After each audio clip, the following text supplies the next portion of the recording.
Je voulais présenter l'add-on qui s'appelle Scatter Objects, qui va me permettre de créer des instances d'un objet sur un autre objet.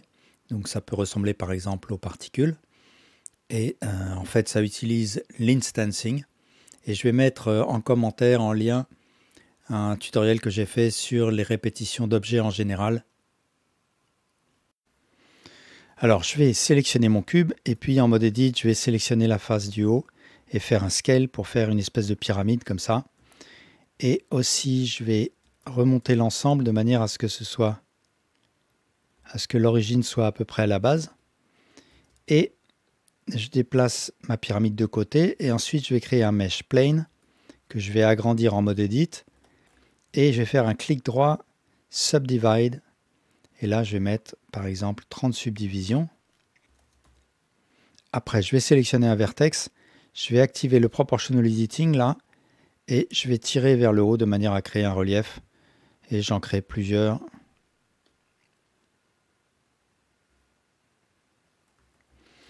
Ensuite, je sélectionne ma pyramide. Je fais un Shift, je sélectionne mon plan. Et je vais dans Object et Scatter Objects.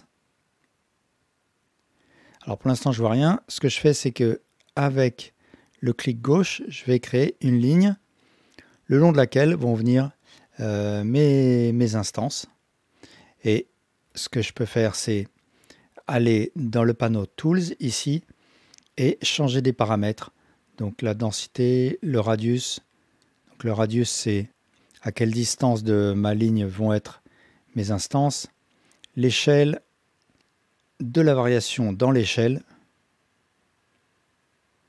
donc de la rotation de mon objet.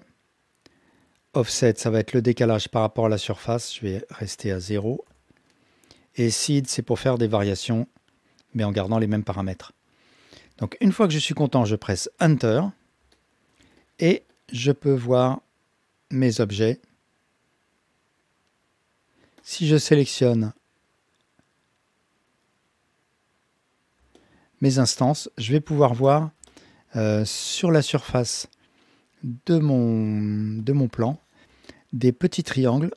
En fait, techniquement, ce qui s'est passé, c'est que l'add-on a créé un nouvel objet et à l'intérieur de cet objet, il a créé des petits mèches de triangles le long du parcours de mon tracé.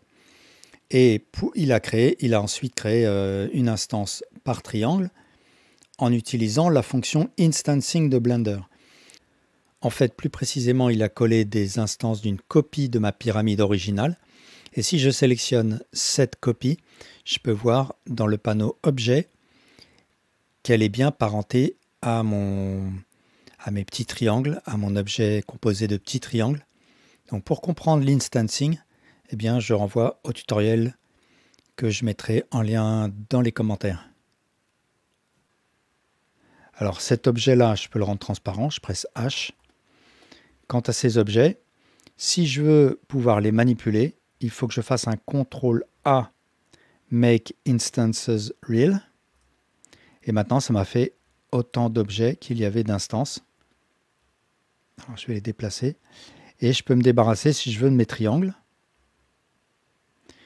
Et pour ce qui est de ces objets, il faut noter que ce sont des objets liés. Donc, par exemple, si je décide de transformer l'un de mes objets, là, eh bien, ça va transformer tous les autres objets.